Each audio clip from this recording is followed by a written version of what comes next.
Madame, mademoiselles et messieurs, bonjour. Apogée TV, actualité et info à tous les étages. Actualité et info à tous les étages. Ouvrez bien vos oreilles, ça va cobasser. Bonjour et bienvenue à tous. C'est un énorme plaisir de vous retrouver pour une nouvelle vidéo sur Apogée TV. Le prisme de la mort plane en ce moment sur l'exécutif en Côte d'Ivoire, du moins, si l'on s'en tient à la dernière publication de Chris Yapi. En effet, dans ses publications YouTube et Twitter de ce dimanche 8 août, l'enquêteur le plus prolixe de la toile ivoirienne a révélé que le ministre ivoirien de la Défense et frère cadet du président Alassane Ouattara est malade. Pire, l'avatar le plus célèbre des réseaux sociaux parle avec conviction de son évacuation à Paris. Nous vous rapportons mot pour mot les propos de Chris Yapi.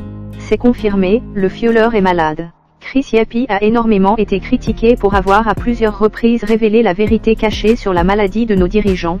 La rumeur quant à elle va bon train. Quant à Chris Yapi, il a tenu à être très prudent car depuis un moment, il fait l'objet de tentatives de manipulation pour essayer de le discréditer de sorte qu'il est obligé de recouper à plusieurs reprises avant de vous livrer le fruit de ses enquêtes. Au moment où ces lignes sont écrites, Chris Yapi est en mesure de confirmer que Téné Birahima Ouattara, sur instruction de Ouattara lui-même, a été évacué à l'hôpital américain de Paris pour des soins poussés, a-t-il publié. La Covid-19 s'invite à nouveau au sommet de l'État ivoirien et c'est le président de la République qui est visé par le virus venu de Chine.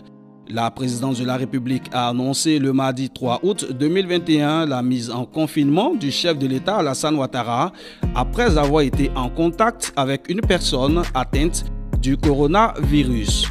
Un retrait qui intervient à quelques jours seulement de la célébration du 61e anniversaire de l'indépendance de la Côte d'Ivoire où il doit prononcer son traditionnel discours à la nation du 6 août. Mais de quoi souffrirait Téné Birahima Ouattara si ces révélations étaient avérées? Difficile d'en savoir davantage quand on sait le déficit de communication du pouvoir d'Abidjan lorsqu'il est question de la santé d'une haute personnalité de l'État. Tout ce que l'on sait, c'est que le nouveau sécurocrate du régime Ouattara s'était mis en quarantaine après que son aîné s'était autoconfiné le 3 août dernier. Officiellement, ils auraient été en contact avec des personnes positives à la Covid-19. S'agit-il d'une complication liée à cette maladie? Seul l'avenir nous le dira.